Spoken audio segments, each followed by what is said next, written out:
हरे कृष्णा। जैसा कि आप सभी जानते हैं, भगवान विष्णु ने वराह रूप धारण कर हिरण्याक्ष का संहार किया। तब समस्त ब्रह्मांड में भयंकर हलचल मच गई, परंतु धरती पर एक भीषण आंधी जन्म ले रही थी। अपने भ्राता की मृत्यु से हिरण्यकश्यप घमंड और क्रोध में अंधा हो चुका था। वो केवल शोक नहीं मना रहा था, बल्कि उसके हृदय में प्रतिशोध की अग्नि धधक रही थी।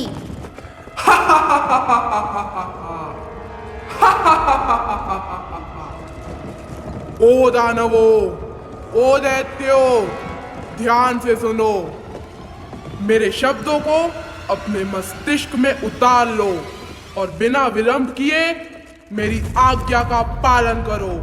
तुच्छ देवताओं ने मिलकर मेरे प्रिय भाई हिरण्याक्ष का वध किया है। वो विष्णु जो कहता है कि वो सबके लिए एक समान है। देखो उसका पक्षपात। उन डरपोक देवताओं की भक्ति से प्रसन्न होकर उसने एक सूकर का रूप धारण किया और मेरे प्रिय भाई को छल से मार दिया। महाराज, हमारा रक्त खौल रहा है। बस एक आदेश दीजिए, हम उसका वध कर देंगे। वो परमेश्वर कहलाता है? कदापि नहीं। वो तो एक चंचल बालक की तरह है, जिसे जो ज्यादा मक्खन लगाता है वो उसकी गोदी में बैठ जाता है। पर अब बहुत हुआ। मैं इस त्रिशूल से उस विष्णु का मस्तक उसके शरीर से अलग कर दूंगा और उसके शरीर से जो रक्त की धारा बहेगी, उससे मैं अपने भ्राता की आत्मा को तृप्त करूंगा। पर स्वामी, वो विष्णु छल कपट में माहिर है। वो वैकुंठ में छुपा बैठा है। हम उस तक कैसे पहुंचेंगे? जब तुम धरती पर इन देवताओं और उसके प्रिय ब्राह्मणों को पीड़ा दोगे, उन्हें तड़पाओगे, तो वो विष्णु उन्हें बचाने के लिए जरूर आएगा। तब मैं विष्णु को मिटा दूंगा। उसके बिना ये देवता बिन पानी की मछली की तरह तड़प तड़प कर मर जाएंगे। तो हमारा क्या कर्तव्य है प्रभु? हमें बताइए, क्या करना होगा? जब तक मैं उस विष्णु के अंत का प्रबंध करता हूँ, तुम सब धरती लोक पर टूट पड़ो।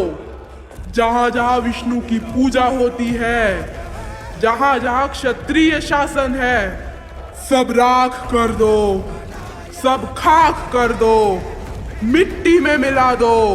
जहां भी गायों और ब्राह्मणों की रक्षा हो रही हो, वहां आग लगा दो। सृष्टि के कोने कोने में केवल अकाल और विनाश होना चाहिए। जैसा आपने कहा वैसा ही होगा। धरती पर ना कोई मंत्र सुनाई देगा, ना कोई यज्ञ होगा, केवल दैत्यों का राज्य होगा। लेकिन वो हरि मायावी है। उसे केवल बल से नहीं, छल से, नियति से हराना होगा। इसलिए मैं मंदराचल पर्वत पर जा रहा हूं। मैं ऐसी कठिन तपस्या करूंगा कि स्वयं ब्रह्मा को धरती पर आना होगा। मैं वो दिव्य शक्तियां हासिल करूंगा कि ना कोई देवता, ना कोई मनुष्य और ना ही वो विष्णु मेरा अंत कर सकेगा। जब मैं लौटूंगा तो ब्रह्मांड का सम्राट बनकर लौटूंगा। तब तक जाओ और सब कुछ नष्ट कर दो। महाराज हिरण्यकश्यपु की जय! महाराज हिरण्यकश्यपु की जय! वो दुष्ट, वो पापी हिरण्यकश्यप मंदराचल पर बैठकर ध्यान लगा रहा है, लेकिन यहाँ उसका पूरा साम्राज्य धूल में मिल चुका है। मगर ये जीत तब तक अधूरी है जब तक उसके आने वाली पीढ़ी जिंदा है।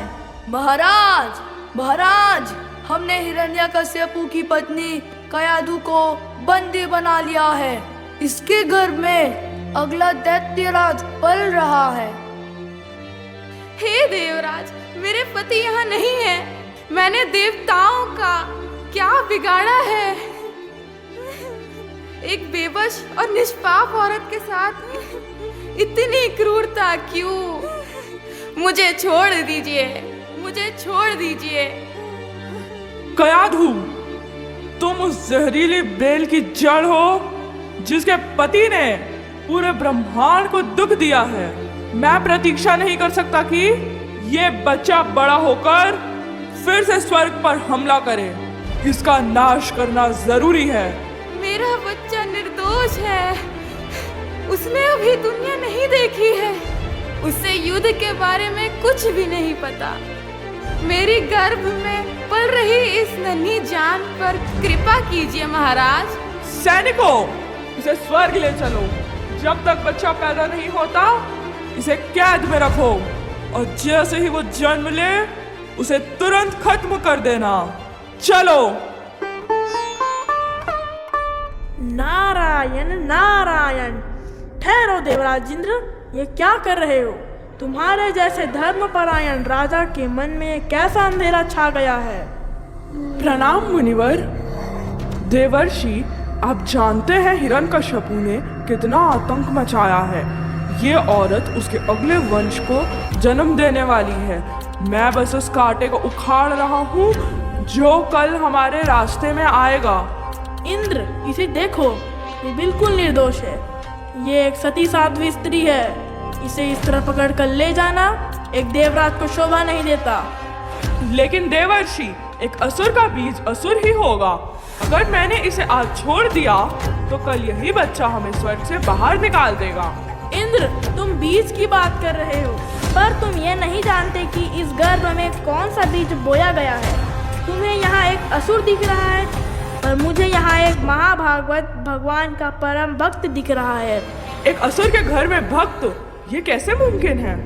हाँ इंद्र, इसके गर्भ में जो बालक है वो साक्षात भगवान विष्णु का परम सेवक है। वो बिल्कुल निष्पाप है। देवर्षि, आपने मेरी आंखें खोल दी। डर की वजह से मैं इतना अंधा हो गया था कि एक भक्त का वध करने चला था। सैनिकों, रानी को मुक्त कर दो। मुझे क्षमा करें देवर्षि, हम वापस स्वर्ग जा रहे हैं। अब ये माता आपकी शरण में है। पुत्री, अब भय की कोई बात नहीं। तुम मेरे आश्रम चलो, वहाँ तुम शांति से रहोगी और तुम्हारा पुत्र जन्म से पहले ही नारायण की कथाओं का ज्ञान प्राप्त करेगा।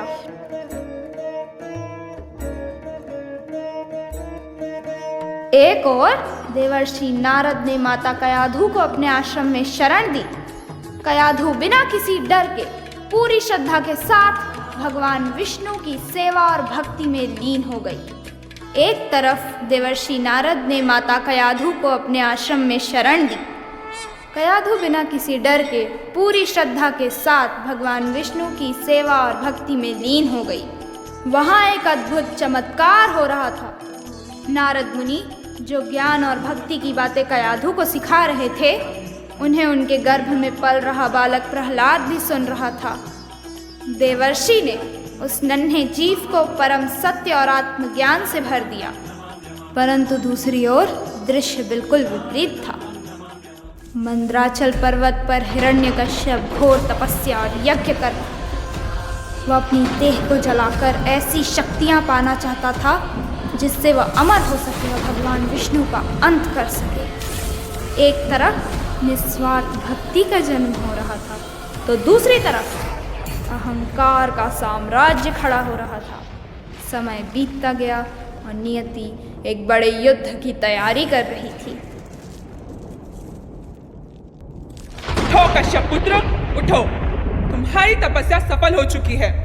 मैं सच में आश्चर्यचकित हूँ तुम्हारी सहन शक्ति देखकर। ऐसी घोर तपस्या ना पहले किसी ने की है, ना भविष्य में कोई कर पाएगा। हे पितामह, हे सृष्टि के रचयिता, आप ही ब्रह्मांड का मूल है। मैं आपको कोटि कोटि प्रणाम अर्पित करता हूँ। पुत्र, तुम्हारी तपस्या और सहन शक्ति मुझे प्रसन्न कर दी है। मैं तुम्हारी हर इच्छा पूरी करने के लिए तैयार हूँ। मांगो, जो चाहे वो मांग लो। हे वरदान देने वाले, अगर आप मुझसे प्रसन्न हैं तो मुझे ऐसा वरदान दीजिए कि मुझे आपके बनाए हुए किसी भी जीव से मृत्यु ना मिले। ये प्रकृति का नियम है पुत्र। जो जन्म लेता है उसकी मृत्यु निश्चित है, पर मैं तुम्हारी शर्तों का सम्मान करूंगा। तुम कुछ और मांग लो। तो सुनिए मेरी शर्तें पितामह। ना मेरी मौत घर के अंदर हो, ना घर के बाहर, ना दिन में हो ना रात में, ना धरती पर हो ना आकाश में। मुझे ना कोई मनुष्य मार सके और ना ही कोई पशु, ना किसी जीवित चीज से मेरी मौत हो और ना ही किसी निर्जीव हत्यार से। ना कोई देवता, असुर या नाग मुझे युद्ध में हरा सके, और मुझे वो सारी दिव्य शक्तियां दीजिए जो कभी समाप्त ना हो। मैं इस पूरे ब्रह्मांड का एकमात्र स्वामी बनना चाहता हूँ।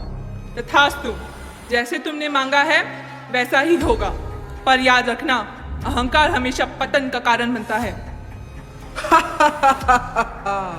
ब्रह्मा चले गए, प्रकृति के नियम प्रकृति के नियम अब मैं बनाऊंगा। विष्णु, कहाँ छुपा है तू? तूने मेरे भाई को मार दिया, ये सोचकर कि तू सबसे शक्तिशाली है। अब देख मुझे, मैंने मृत्यु को ही छल दिया। मैं तीनों लोकों का स्वामी हूँ। अब ना कोई यज्ञ होगा, ना कोई मंत्र। इस ब्रह्मांड के हर कण कण में केवल हिरण्यकश्यपु का नाम गूंजेगा। विष्णु, अब तेरा अंत निश्चित है। मैं अजय हूँ, मैं अमर हूँ।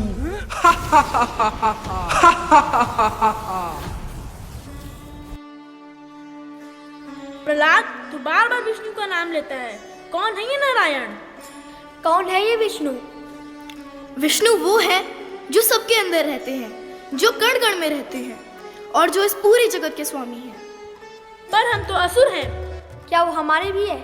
हाँ, वो सबके हैं। देवता, असुर, मनुष्य सब उनके ही अंश हैं। क्या वो दिखते हैं या सिर्फ कहानी है? वो हर जगह है, तुम्हारे अंदर भी।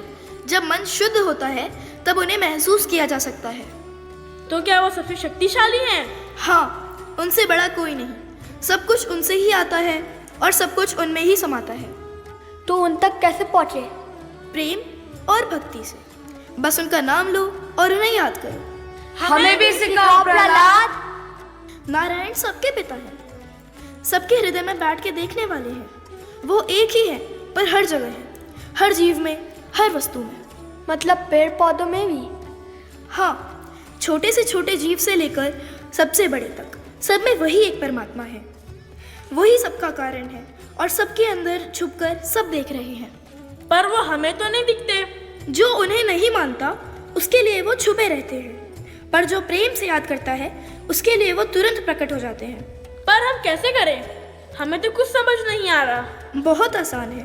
भगवान का नाम लो, उनका नाम उनसे अलग नहीं होता। हरे कृष्णा कृष्णा कृष्णा हरे हरे, हरे रामा रामा रामा हरे हरे। हरे कृष्णा कृष्णा कृष्णा हरे हरे, हरे रामा रामा हरे हरे। प्रहलाद, क्या वो बस इतना करने से प्रसन्न हो जाते हैं? हाँ, जो भक्ति से उनका नाम लेता है उसके लिए कुछ भी असंभव नहीं। ना धर्म, ना अर्थ, ना मोक्ष, सब अपने आप मिल जाता है। यह ज्ञान मुझे महर्षि नारद से मिला। उनकी कृपा से ही मैं ये समझ पाया। हमें भी सिखाओ प्रहलाद। हम भी उन्हें पाना चाहते हैं। तो फिर बस एक काम करो, नाम लो और कभी मत छोड़ो। हरे कृष्णा कृष्णा कृष्णा हरे हरे, हरे रामा रामा हरे हरे।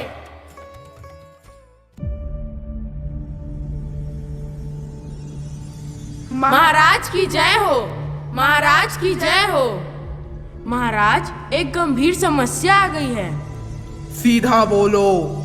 महाराज, आपके पुत्र प्रहलाद महाराज, वो सभी दैत्य पुत्रों को बदल रहे हैं। क्या? मेरे राज्य में? जी महाराज, और ये सब प्रहलाद जी की वजह से हो रहा है। नहीं, मैं नहीं मानता। प्रहलाद को तुरंत राज्यसभा में ले आओ, मैं खुद उससे पूछूंगा। जैसी आपकी आज्ञा महाराज। प्रहलाद, मेरे प्रिय पुत्र, बताओ तुमने अपने गुरुजनों से अब तक क्या सीखा है? पिताश्री, जो मैंने सीखा है वह ये है कि यह संसार और गृहस्थ जीवन अस्थायी है। यह एक अंधेरे कुआं की तरह है जहाँ सिर्फ दुख और चिंता है। आगे बोलो। इसीलिए समझदार व्यक्ति को इस मोह माया को छोड़कर वन की ओर जाना चाहिए। पवित्र स्थलों पर जाकर भगवान की शरण लेनी चाहिए और उनकी भक्ति में अपना जीवन समर्पित कर देना चाहिए। क्या कहा तुमने? भगवान की भक्ति ही सबसे उत्तम मार्ग है पिताश्री। ये क्या कह रहे हो प्रहलाद? मेरे शत्रु का नाम मेरे ही महल में? धिक्कार है तुझ पे मूर्ख, निर्लज्ज, कुलनाशक। तूने मेरी आज्ञा का उल्लंघन किया है, मेरी शक्ति को चुनौती दी है। आज मैं तुझे यमराज के पास भेज दूंगा। तू जानता नहीं है, जब मैं क्रोधित होता हूँ तो तीनों लोग कांप उठते हैं। बता, किस शक्ति के बल पर तू इतना निर्भय हो गया है? कौन है जो तुझे सहारा दे रहा है? पिताश्री, वही शक्ति जो आपको बल देती है वही सबको जीवन देती है, वही मेरी भी रक्षा करती है। चुप! तू मुझे सिखाएगा? तू एक छोटा सा बालक मुझे, तीनों लोगों के स्वामी को? मूर्ख! तेरे जैसे कितने आए और मिट गए। जो अपनी इंद्रियों को जीत नहीं पाए वो अपने आप को विजेता समझते थे, पर तू तो हद पार कर रहा है। स्वामी, कृपया शांत हो जाए। ये आपका ही पुत्र है, अभी बच्चा है, इसकी बातों को माफ कर दीजिए। कयाधु, तुम बीच में मत आओ। ये पुत्र नहीं, मेरे विरुद्ध एक विष है। नहीं स्वामी, ये निर्दोष है, ये तो बस भगवान का नाम लेता है। वही मेरा सबसे बड़ा शत्रु है, विष्णु। और तू कहता है कोई मुझसे भी ऊपर है? कौन है वो? कहाँ है वो? पिताश्री, वह सर्वव्यापी है, वो हर जगह है, सबके हृदय में है। हर जगह है? तो क्या इस खंबे में भी है? हाँ पिताश्री, भगवान हर कण कण में विराजमान है, इस स्तंभ में भी। आज मैं देखूंगा ये तेरा रक्षक भगवान तुझे कैसे बचाता है। अगर वो यहाँ है तो अभी प्रकट हो, वरना आज तेरा अंत निश्चिंत है। मुझे पूरा विश्वास है पिताश्री, भगवान हमेशा अपने भक्तों की रक्षा करते हैं। देखूं मैं, कहाँ है तेरा विष्णु? कौन है जो मेरे राज्य में ऐसी हिम्मत करता है?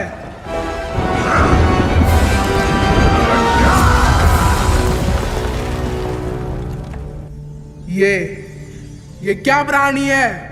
ना मनुष्य ना पशु। ओह, तो तू है विष्णु। कभी सुअर बन जाता है, कभी कछुआ, कभी मछली, और आज आधा शेर आधा आदमी। आखिर तू मेरे सामने आ ही गया। कितनी बार मुझसे बच के भागा है तू, पर आज तू मेरे हाथों से नहीं बच पाएगा।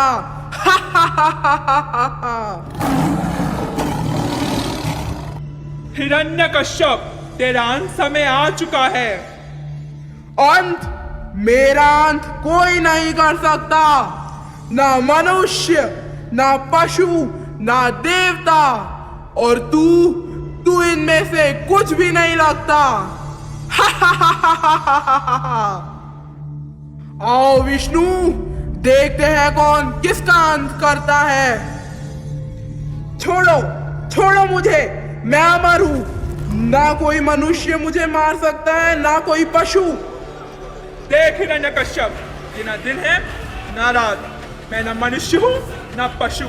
ये ना अंदर है ना बाहर, ना जमीन पर ना आसमान में। नहीं, ये संभव नहीं। तेरा अहंकार ही तेरा विनाश है।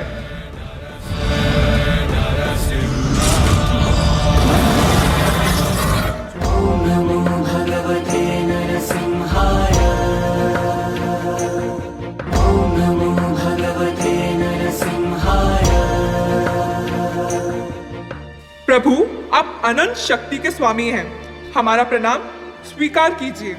प्रभु, असुर का विनाश हो चुका है। कृपया आप शांत हो जाइए। प्रभु शांत नहीं हो रहे हैं। सिर्फ तुम ही उन्हें शांत कर सकते हो प्रहलाद। बेटा संभल के। प्रभु, मैं असुर कुल में जन्म लिया हूँ, मुझ में कोई योग्यता नहीं, पर फिर भी आप मेरे लिए इस भूलोक में आए। प्रहलाद, तुम्हारी भक्ति ने मुझे जीत लिया। मांगो, वर मांगो। प्रभु, मुझे कुछ नहीं चाहिए, बस एक प्रार्थना है। मेरे पिता ने आपके विरुद्ध बहुत अपराध किए, कृपया उन्हें क्षमा कर दीजिए। प्रहलाद, तुम्हारे जैसे एक शुद्ध भक्त के जन्म लेने से ही तुम्हारे पिता पहले ही मुक्त हो चुके हैं। प्रभु, एक शुद्ध भक्त अपने 7 वंशों का उद्धार कर देता है। तुम्हारी भक्ति ने उन्हें पवित्र कर दिया है। नमस्ते नरसिंहाय, नमस्ते नरसिंहाय, प्रह्लाद लाददायिने, प्रह्लाद लाददायिने, हिरण्यकाशिपूर्वक्षः, हिरण्यकाशिपूर्वक्षः।